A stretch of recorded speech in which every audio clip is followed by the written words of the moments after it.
Nos dias em que o trono de Davi estava firme, quando seus inimigos haviam sido derrotados e os territórios de Israel repousavam sob o frescor da paz, Jerusalém viveu um tempo raro de repouso. As canções voltaram a ecoar nos pátios do palácio, e a cidade se enchia da fumaça suave dos sacrifícios que subiam continuamente, manhã e tarde, da colina de Sião. Os levitas cantavam. Os sacerdotes ministravam.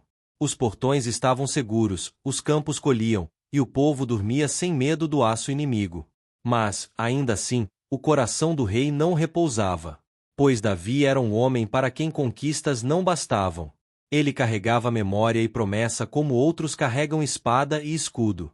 Dentro dele havia lembranças que o acompanhavam silenciosamente, vozes de amigos perdidos, lágrimas derramadas em cavernas, votos feitos às pressas na beira da morte.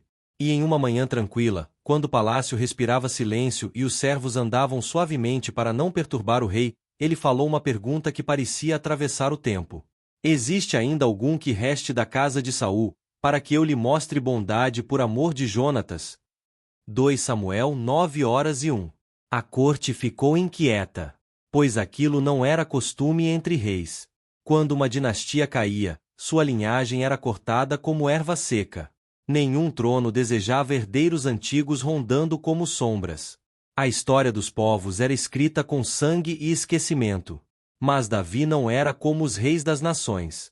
Ele se lembrava do juramento de amizade que fizera Jonatas, o filho de Saul, quando ambos eram jovens, antes que coroas, batalhas e tragédias se erguessem entre eles. O Senhor seja entre mim e ti, e entre minha descendência e tua descendência para sempre.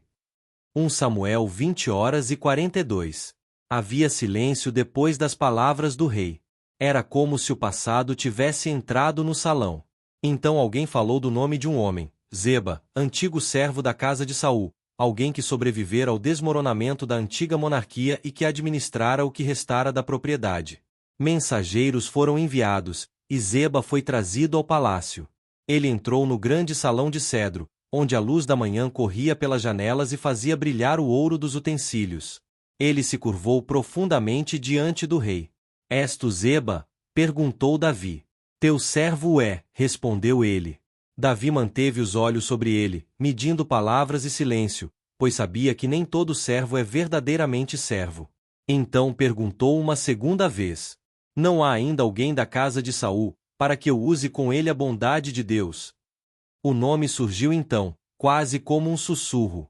Jonathan tem ainda um filho, coxo de ambos os pés. O nome dele era Mefibosete. Quando criança, ao ouvir que seu pai e seu avô haviam caído no campo de batalha, sua ama fugiu com ele. No desespero, tropeçou, e o menino caiu dos braços. Seus pés foram feridos, e nunca mais ele pôde andar. O herdeiro do trono agora vivia num lugar chamado Lodebar, terra seca, lugar sem pasto, símbolo de esquecimento. Mas Davi, ao ouvir isso, não teve pena. Teve memória. Teve aliança. E teve um coração que reconhecia os rastros da mão de Deus onde outros viriam apenas ruína. Trazei-o. E assim foi. Quando Mefibosete entrou no salão, ele não tinha postura de príncipe.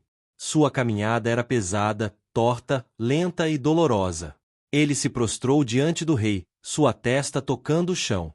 Mefibosete, disse Davi, com voz que misturava lembrança e promessa. Eis aqui teu servo, respondeu ele. Não temas, disse o rei, pois certamente te farei bem por amor de Jonatas, teu pai. Restituirei a ti todas as terras de Saul, teu avô, e comerás pão continuamente à minha mesa. Foi misericórdia abundante, imerecida, surpreendente. O aleijado da terra esquecida agora se assentaria entre guerreiros, oficiais e nobres. Comer na mesa do rei era privilégio de filhos. Mas Davi o chamou assim. Zeba, porém, observava. E embora suas palavras fossem submissas, seu coração se movia em cálculos. Pois o que antes administrava agora lhe escapava das mãos. Os anos passaram. Davi prosperou. Mas então veio a rebelião de Absalão, seu próprio filho. Jerusalém se encheu de tumulto e lágrimas. O rei fugiu descalço, chorando, enquanto lealdade se revelavam e traições surgiam como ervas nascidas após chuva. Foi nesse momento que Zeba viu sua oportunidade. Ele veio ao encontro de Davi com pães, vinho, frutos e animais de carga. E quando o rei perguntou: "E onde está o filho do teu senhor?" Zeba mentiu. Permaneceu em Jerusalém.